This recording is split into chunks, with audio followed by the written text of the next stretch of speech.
Chapter 11. Now a certain man was sick named Lazarus of Bethany, the town of Mary and her sister Martha. It was that Mary which anointed the Lord with ointment and wiped his feet with her hair, whose brother Lazarus was sick. Therefore his sisters sent unto him, saying, Lord, behold, he whom thou lovest is sick. When Jesus heard that, he said, This sickness is not unto death, but for the glory of God, that the Son of God might be glorified thereby.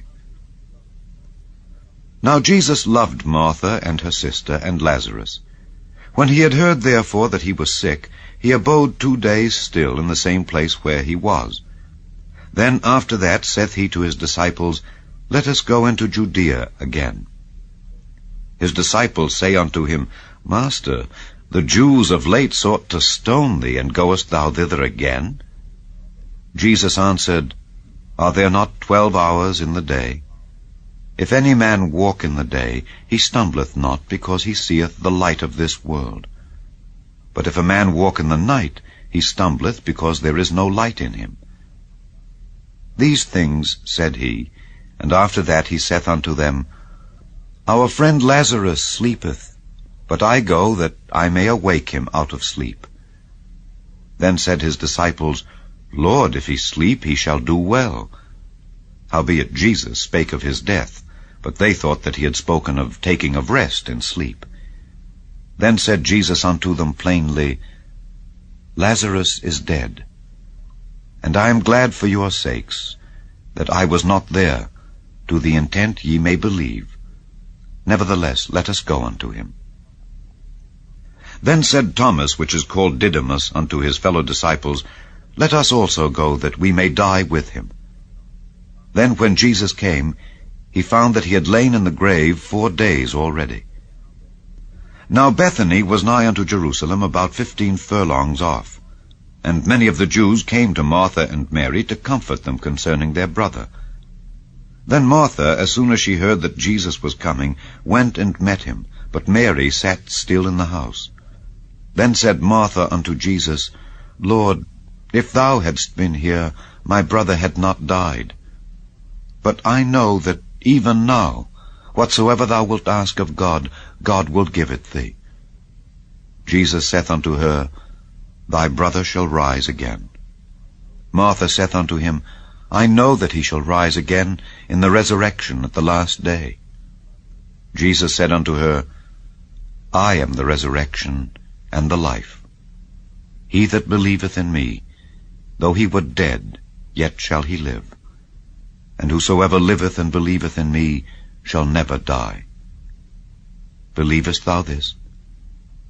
She saith unto him, Yea, Lord, I believe that thou art the Christ, the Son of God, which should come into the world. And when she had so said, she went her way, and called Mary her sister secretly, saying, The Master is come, and calleth for thee. As soon as she heard that, she arose quickly, and came unto him. Now Jesus was not yet come into the town, but was in that place where Martha met him.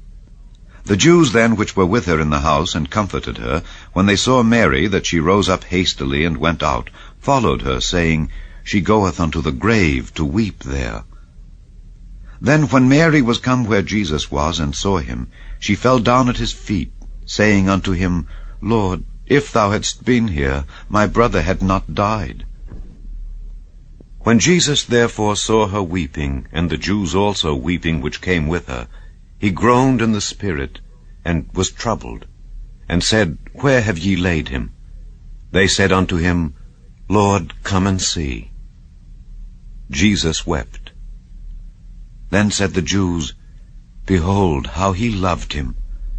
And some of them said, Could not this man, which opened the eyes of the blind, have caused that even this man should not have died? Jesus therefore, again groaning in himself, cometh to the grave. It was a cave, and a stone lay upon it. Jesus said, Take ye away the stone. Martha, the sister of him that was dead, saith unto him, Lord, by this time he stinketh, for he hath been dead 4 days. Jesus saith unto her, Said I not unto thee that if thou wouldest believe, thou shouldest see the glory of God? Then they took away the stone from the place where the dead was laid, and Jesus lifted up his eyes and said, Father, I thank thee that thou hast heard me, and I knew that thou hearest me always. But because of the people which stand by I said it, that they may believe that thou hast sent me. And when he thus had spoken, he cried with a loud voice, Lazarus, come forth. And he that was dead came forth, bound hand and foot with grave clothes, and his face was bound about with a napkin. Jesus saith unto them, Loose him, and let him go. Then many of the Jews which came to Mary, and had seen the things which Jesus did, believed on him. But some of them went their ways to the Pharisees, and told them what things Jesus had done. Then gathered the chief priests and the Pharisees a council, and said, What do we? For this man doeth many miracles. If we let him thus alone, all men will believe on him, and the Romans shall come and take away both our place and nation. And one of them, named Caiaphas, being the high priest that same year, said unto them, Ye know nothing at all, nor consider that it is expedient for us that one man should die for the people, and that the whole nation perish not.